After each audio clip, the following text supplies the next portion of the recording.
नागालैंड में शहरी हलाकतों के मामले पर वजीर दाखिला अमित शाह ने आज पार्लियामेंट के दोनों ऐवानों में बयान दिया। उन्होंने कहा कि सिक्योरिटी फोर्स को अपने दिफा में फायरिंग करनी पड़ी। वाकये के बाद लोगों ने फौज को घेरे में ले लिया था। उन्होंने कहा कि नागालैंड में अब हालात मामूल पर है। भारतीय सेना को नागालैंड के मौन जिले के तिजिक क्षेत्र में तिरू गांव के पास उग्रवादियों की आवाजाही की सूचना मिली थी। इसके आधार पर सेना के 21 पैरा कमांडो के एक दस्ते ने दिनांक 4/12/21 की शाम को संदिग्ध क्षेत्र में अम्बुश लगाया था। अम्बुश के दौरान एक वाहन अम्बुश के स्थान के समीप पहुंचा एवं उसे रुकने का इशारा किया गया। रुकने की बजाय वाहन द्वारा उस जगह से तेजी से निकलने का प्रयास किया गया, जिसके उपरांत इस आशंका की वाहन में संदिग्ध विद्रोही जा रहे थे। वाहन पर गोली चलाई गई, जिससे वाहन में सवार 8 व्यक्तियों में से 6 की मृत्यु हो गई। बाद में यह गलत पहचान का मामला पाया गया। जो 2 लोग घायल हुए थे उन्होंने सेना द्वारा इलाज के हेतु नजदीक के स्वास्थ्य केंद्र पर ले जाया गया।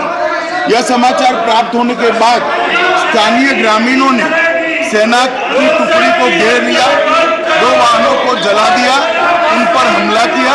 इसके परिणाम स्वरूप कोई और बात रिकॉर्ड पे नहीं जा रही है। माननीय जवान के बयान के अलावा कई अन्य घायल हो गए। अपनी सुरक्षा में तथा भीड़ को तितर-बितर करने के सुरक्षा बलों की गोली चलानी पड़ी, जिससे 7 और नागरिकों की मृत्यु हो गई। कुछ अन्य घायल हो गए। स्थानीय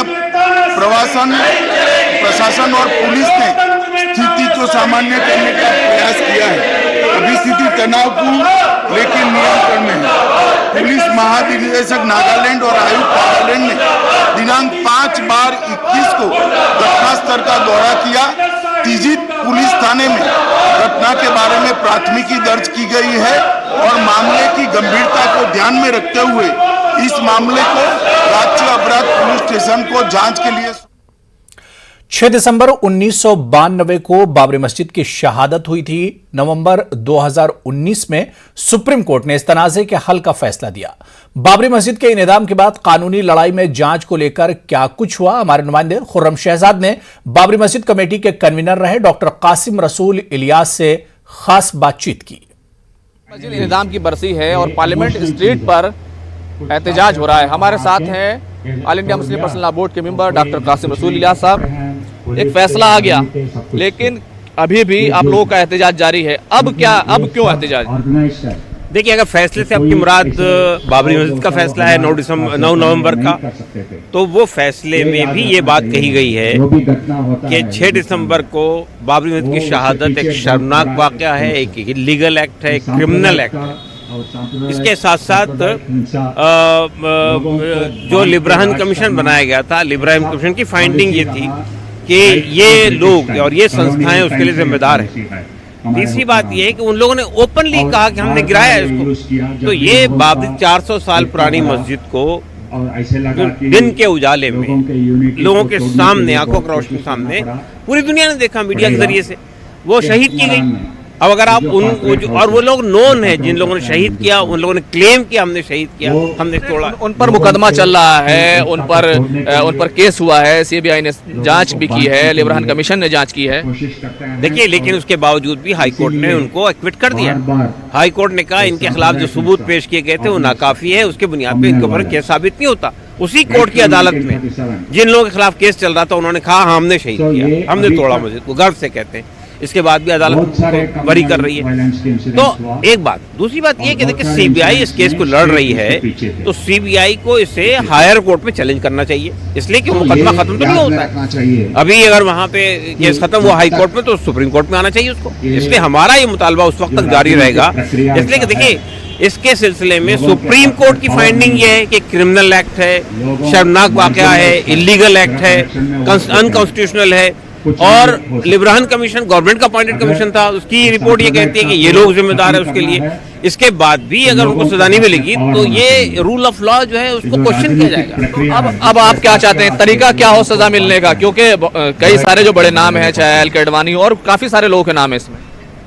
देखिए, तरीका यही है कि अदालत में उस केस को चैलेंज होना चाहिए, सुप्रीम कोर्ट में, और डे टू डे हियरिंग पर, जैसे बाबरी मसले per day to day hearing की थी, डे टू डे हियरिंग की बुनियाद पे ये तय होना चाहिए कि ये लोग कल्प्रिट हैं, उनके खिलाफ कार्रवाई होनी चाहिए। अब देखिए, आप जानते हैं उस केस में एक सबसे मेन कल्प्रिट थे कल्याण सिंह, जिनकी वहां पे सरकार थी। उन्होंने सुप्रीम कोर्ट में आश्वासन दिया था कि बाद में कोई ईट साश तक नहीं आएगी, लेकिन क्या हुआ? अरे त्यागपत्र देना काफी नहीं है, उनके खिलाफ सजा होनी चाहिए उनको। अब उनका देहांत हो गया, अब जाहिर है उनको सजा तो आप दे नहीं सकते, तो जो लोग मौजूद हैं उनको सजा मिलनी चाहिए। इसलिए कि ये एक शर्मनाक वाकया है, मुल्क की पेशानी पर एक कलंक है। अगर हम उसको सजा देते हैं तो हम उस कलंक को धोने में कामयाब हो सकते हैं। तो सीधे तौर पर मांग यही है कि ये एक शर्मनाक वाकया है, जो लोग जिंदा हैं उनको सजा मिलनी चाहिए, ये मांग यहाँ पर की जा रही है। कैमरामैन योगेंद्र के साथ रम शहजाद, न्यूज़ 18 दिल्ली। उधर बाबरी मस्जिद की यौम शहादत के मौके पर आज मुंबई में रजा एकेडमी के कारकुनान ने भिंडी बाजार और मोहम्मद अली रोड के मुख्तलिफ चौराहों पर अजानें दी और एहतजाज किया। बाबरी मस्जिद की बाजियाबी के लिए दुआएं की गईं। पायधोनी, मीनारा मस्जिद, नवाब मस्जिद और भिंडी बाजार जंक्शन पर रजा एकेडमी कारकुनान ने अजानें दी और शहादत बाबरी मस्जिद को याद किया।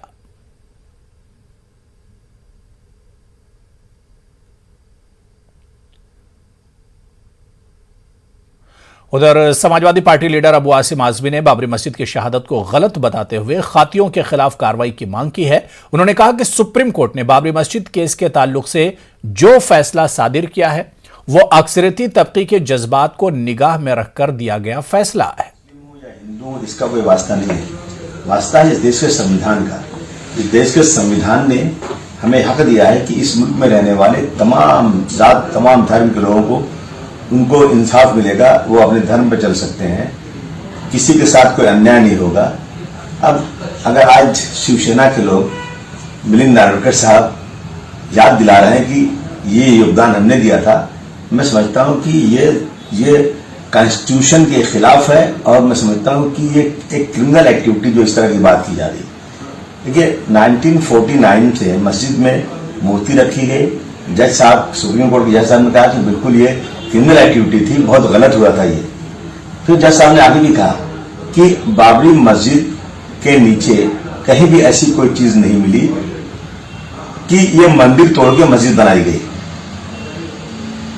आज तक ऐसा कोई प्रमाण नहीं मिला है, ऐसे कोई चीज नहीं मिली है जिससे कहा जाए कि ये मंदिर तोड़ के बनी है। 6 दिसंबर 92 को मस्जिद तोड़ी गई, ये भी एक क्रिमिनल एक्टिविटी थी, जज साहब ने कहा। जज साहब ने ये कहा बाद में कि चूंकि देश के तमाम मेजॉरिटी के लोगों का आस्था का सवाल है और सब चाहते हैं कि यहाँ मंदिर बने, इसलिए मैं फैसला दे रहा हूं। बाबरी मस्जिद की बाजियाबी, तामीर नौ के अलावा मुलजिमीन को सजा देने का मुतालबा करते हुए रायचूर में एसडीपीआई के लीडरों और कारकुनों ने एहतजाज किया। रायचूर शहर के टिप्पू सुल्तान गार्डन पर मुनक्किदा एहतजाजी प्रोग्राम में कसीर तादाद में एसडीपीआई के कारकुनों ने हिस्सा लिया। इस मौके पर पार्टी के लीडरों ने खिताब करते हुए कहा कि वो हिंदू मजहब या भगवान राम के खिलाफ नहीं है, बल्कि आस्था की बुनियाद पर बाबरी मस्जिद के फैसले के मुखालिफ हैं। जो मुजरिमीन हैं, जो बाबरी मस्जिद को शहीद किए थे, उनको सख्त से सख्त सजा होना बकर। लिब्रान आयोग की जो रिपोर्ट है उसके हिसाब से हम लोग चाहते हैं जस्टिस होना बकर। और उस वक्त के पीएम भी जो है वादा किए थे उसी जगह मस्जिद बनेगी बकर। लेकिन हम लोग खाली मस्जिद के लिए हम लोग एहतजाज नहीं कर रहे हैं। आज इंडिया में हमारी आवाज़ इसके लिए नहीं है। ये मुल्क का जो दस्तूर है वो दस्तूर ये कहता है कि तमाम जो तबकात हैं उन तमाम को बराबरी के हुकूक होना चाहिए था। लेकिन जब सुप्रीम कोर्ट का जज हमारे जजमेंट दे रहे थे उस वक्त भी कहीं भी नहीं कहा कि वहाँ पे किसी राम मंदिर का या किसी वहाँ पे कुछ भी चीज मिलकर भी नहीं है। तो इन तमाम चीजों को मद्देनजर रखते हुए आशा की बुनियाद पर जो है या कि आस्था की बुनियाद पर वो डिसीजन नहीं होना था। वो जो हकीकत में जो मस्जिद तोड़ी गई थी, 400 साल से वहाँ पे इबादत हो रही थी, उनको वो उसी बाबरी मस्जिद की शहादत के बाद मुस्लिम सियासी, समाजी और मिली तंजीमों की जानिब से हर साल इस दिन को यौम गम, यौम दुआ या यौम स्याह के तौर पर मनाया जाता है। सुप्रीम कोर्ट फैसले के बाद मुस्लिम समाजी और मिली तंजीमों की जानिब से 6 दिसंबर को बाबरी मस्जिद की शहादत पर अफसोस का इजहार किया जा रहा है। आज मेरठ में जमीयत उलमा हिंद की जानिब से दुआया जलसे का इनेकाद किया गया। इस दिन को यौम दुआ के तौर पर मनाया गया। जमीयत ने मुल्क में मौजूद दूसरी मसाजिद की हिफाजत के लिए दुआ करते हुए काशी और मथुरा को लेकर की जा रही सियासत पर तशवीश का इजहार किया।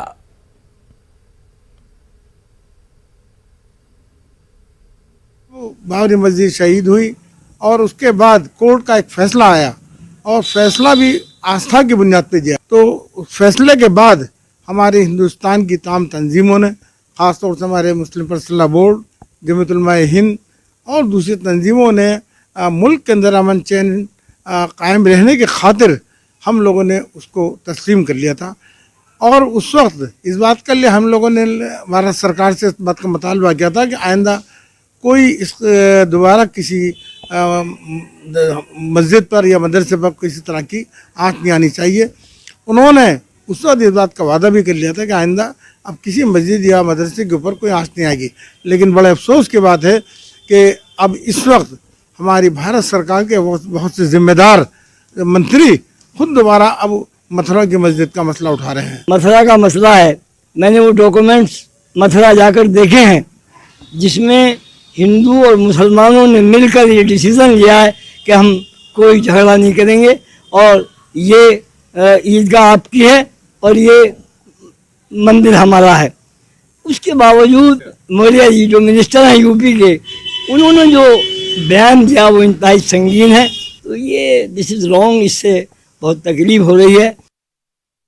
बाबरी मस्जिद की शहादत के बाद से इंडियन यूनियन मुस्लिम लीग की जानिब से इस दिन को यौम अज़्म के तौर पर मनाया जाता है। सुप्रीम कोर्ट के फैसले के बाद से अब बाबरी मस्जिद की याद में 6 दिसंबर को जलसे का इनेकाद किया गया। आज मेरठ में भी इंडियन यूनियन मुस्लिम लीग की जानिब से जलसे का इनेकाद किया गया। IUML के जिम्मेदारों ने मथुरा ईदगाह को लेकर दिए गए मुतनाज़ा बयानात पर भी अफसोस का इजहार करते हुए इस तरह के बयानात से गुमराह न होने की आवाम से अपील की। 6 दिसंबर 1992 से लेकर जब तक सुप्रीम कोर्ट का फैसला नहीं आया था, हम संकल्प दिवस के रूप में मनाते थे और हमारा यकीन था कि हम सियासी तौर से मुत्तहिद होके जो बाबरी मस्जिद है उसको उसके असल मकाम पर बनाएंगे। लेकिन सुप्रीम कोर्ट का जो फैसला आया है उसका हम एहतराम करते हैं, लेकिन हमारा मानना ये भी है कि कोई भी फैसला अचूक नहीं हो सकता। इसलिए हम अपनी विरासत को, अपनी तारीख को याद रखते हुए, याद करने के मकसद से ये बयादगार बाबरी मस्जिद के रूप में हम ये प्रोग्राम करते हैं। बात ये है कि जो मथुरा की बात कर रहे हैं ये देश को तोड़ने वाले लोग हैं और पहले भी इन्होंने यही किया है। तो ये अपने एजेंडे में अपना काम कर रहे हैं, लेकिन जो अमन पसंद हिंदू है और जो देश हित में काम करना चाहता है मुसलमान, वो इनके सिस्टम को समझे। ये सब कुछ किया इन्होंने पॉलिटिकल पावर हासिल करने के बाद। हमारे लिए भी रास्ता खुला है, हिंदू मुसलमान की कोई बात नहीं है। हमें भी चाहिए कि हम अपनी सियासी पार्टी इंडियन यूनियन मुस्लिम लीग से जुड़े। जब सत्ता में होंगे तो इंशाअल्लाह चलिए यहां पर रुकेंगे फिलहाल छोटे से ब्रेक के लिए।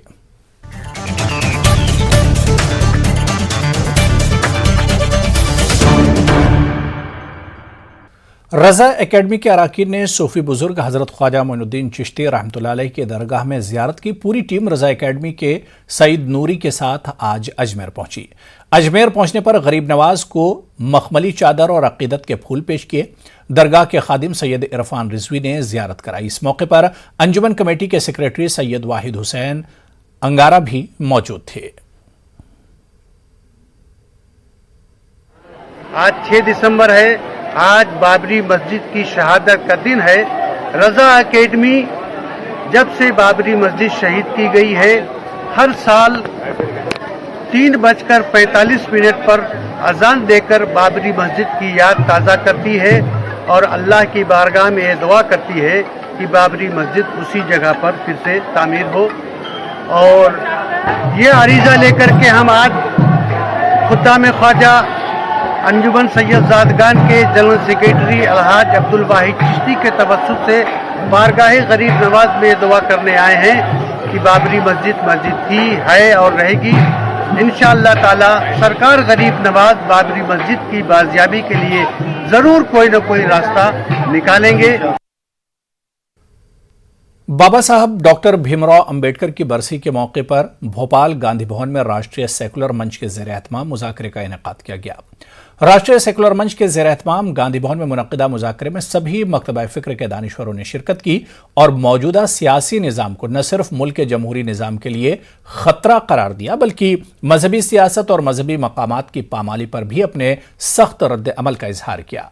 दानिश्वरों ने इस मौके पर बाबरी मस्जिद की शहादत को भी हिंदुस्तान के जमहूरी निज़ाम पर सियाह धब्बे से ताबीर किया। कलंकित अध्याय को किस तरह से याद किया जाएगा, ये आने वाली पीढ़ियां जब इस बारे में सोचेंगी तो सोचेंगी कि कैसा दिन था जब सांप्रदायिक फासीवादी ताकतों ने सांप्रदायिक उन्माद से भारत के संवैधानिक मूल्यों और पुरातात्विक कानूनों की धज्जियां उड़ाते हुए ऐतिहासिक बाबरी मस्जिद को ध्वस्त किया। ये भी किस तरह से याद किया जाएगा कि जब मस्जिद ध्वस्त हुई इस देश के प्रधानमंत्री सो रहे थे। ये भी किस तरह याद किया जाएगा कि बाबरी मस्जिद के ध्वंस का आरोप किसी पर भी साबित ना हो सका और सभी आरोपी बरी हो गए। ये दुखद अध्याय है। हमको इससे सीखना ये है कि इस तरह की वारदातें कभी भी ना हों। इस्लाम हो, मुसलमान हो, हिंदू धर्म हो, सनातन धर्म हो, किसी को भी ये इजाज़त नहीं मिलना चाहिए कि वो जो चाहे अनर्गल जो है अनाप शनाप बोलता है। भारत सरकार इसमें ढील पोल कर रही है, सूबाई सरकारें ढील पोल कर रही हैं। इसमें जो सेकुलर ताना बाना है उसमें बहुत बेचैनी पाई जा रही है, बेचैनी बढ़ रही है। तो देश की ये बेचैनी जो है देश के लिए ठीक नहीं है। इसमें सख्त सजा का प्रोविजन होना चाहिए और सख्त कानून बनना चाहिए। और सारी फिरका पर जो भी फिरका परस्त फैलाता है, हमें किसी एक धर्म से कोई ताल्लुक नहीं है, लेकिन कोई भी फिरका परस्ती फैलाता है उसको सख्त कानून होना चाहिए। और देशद्रोही सच्चे मानों में, सही मानों में देशद्रोही वो हैं तो जो देश के प्यार मोहब्बत को बांटना चाहते हैं, प्यार मोहब्बत के माहौल को ख़त्म करना चाहते हैं।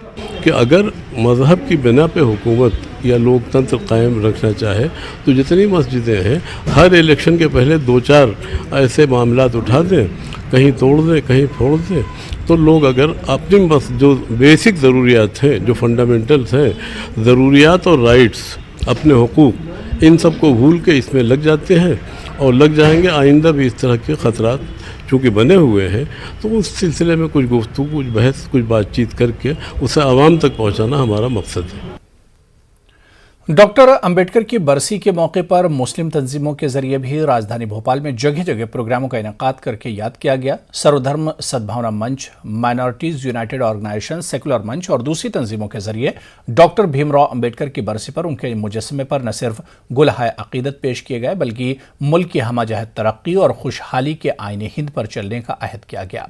समाजी तंजीमों ने डॉक्टर अंबेडकर की बरसी पर आईन बेदारी मुहिम चलाने का भी अहद किया। ये यात्रा प्रारंभ करूंगा। आज मैं घोषणा करता हूं कि संविधान बचाओ बाबा साहब अम्बेडकर का।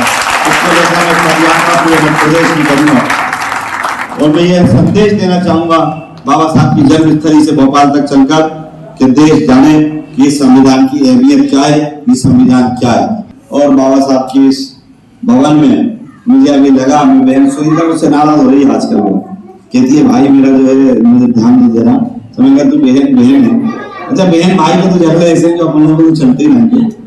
ये तो ऐसा भाई बहन का कि जो तुम हमसे बहन का हो।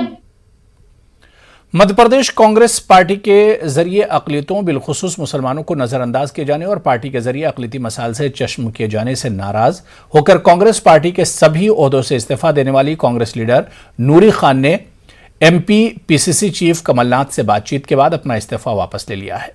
नूरी खान का कहना है कि पार्टी के अंदर अकलियतों और अकलियतों के मसाइल को लेकर इनकी जो नाराजगी है इसे लेकर तहरीक जारी रहेगी और जब तक अकलियतों को पार्टी फोरम में मुनासिब नुमाइंदगी देने के साथ पार्टी के जरिए अकलियती मसाइल की नुमाइंदगी नहीं की जाती है तब तक इनकी तहरीक जारी रहेगी। नमस्कार, मैं नूरी खान। साथियों, मैंने अपने पद से इस्तीफा दिया था, तमाम राजनीतिक पदों से। मेरे कुछ वैचारिक मतभेद थे, मेरी कोई सोच थी जिससे मैं खफा थी, लेकिन हमारे पार्टी के वरिष्ठ नेता और परिवार के मुखिया आदरणीय श्री कमलनाथ जी से चर्चा के बाद मैंने अपना इस्तीफा वापस ले लिया है। और कांग्रेस पार्टी के प्रति मेरी आस्था, मेरा विश्वास पहले की तरह ही मजबूत है। वर्तमान समय भारतीय जनता पार्टी और एक अलोकतांत्रिक सरकार से लड़ने का समय है। आदरणीय कमलनाथ जी एक ऐसे नेता हैं जिन्होंने मेरी जैसी छोटी सी कार्यकर्ता के जेल जाने पर मेरे परिवार के साथ आकर खड़े हुए, मुझे हिम्मत बंधाई और मेरे जैसे हर छोटे कार्यकर्ता के साथ कमलनाथ जी खड़े हुए हैं। हाँ, मेरे कुछ वैचारिक मतभेद हैं जिन्हें मैं पार्टी के समक्ष रखूंगी, पार्टी के फोरम पर रखूंगी और समय आने पर मैं अपनी पार्टी से कहना चाहती हूं कि मेरे कौम के लोगों को, खासकर मेरे वर्ग विशेष के लोगों को किस तादाद में, किस संख्या में पार्टी के विभिन्न पदों पर अवसर प्राप्त होना चाहिए वो सुनिश्चित किया जाए, कभी किसी के साथ अन्याय ना हो, और ये लड़ाई मैं जारी रखूंगी। आरएसएस के करीबी रहे बीजेपी के सीनियर लीडर अनवर मानपाड़ी ने फज्र क्लब इंडिया नामी तंजीम कायम की है। बेंगलुरु में अनवर मानपाड़ी ने कहा कि मुसलमानों को नमाजों की जानिब रागिब करना और मिल्ली मसाइल के सिलसिले में आवाज उठाना इस तंजीम का मकसद होगा। फज्र क्लब में शामिल होने वाला हर रुकन हर दिन फज्र और दीगर नमाजों का एहतमाम करते हुए 5 अफराद को फज्र की नमाज के लिए बेदार करेगा। इस तर्ज पर यह क्लब काम करेगा।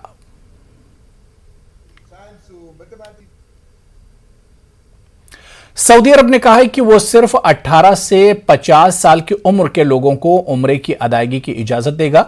गल्फ न्यूज के मुताबिक ममलिकत की उम्रा और हज की वजारत ने कहा है कि बैरून मुल्क मुकीम जायरीन को वीजा हासिल करने के लिए मुल्क की तरफ से मंजूर शुदा वैक्सीन के साथ कोरोना वायरस के खिलाफ टीके की पूरी खुराक लेनी होगी।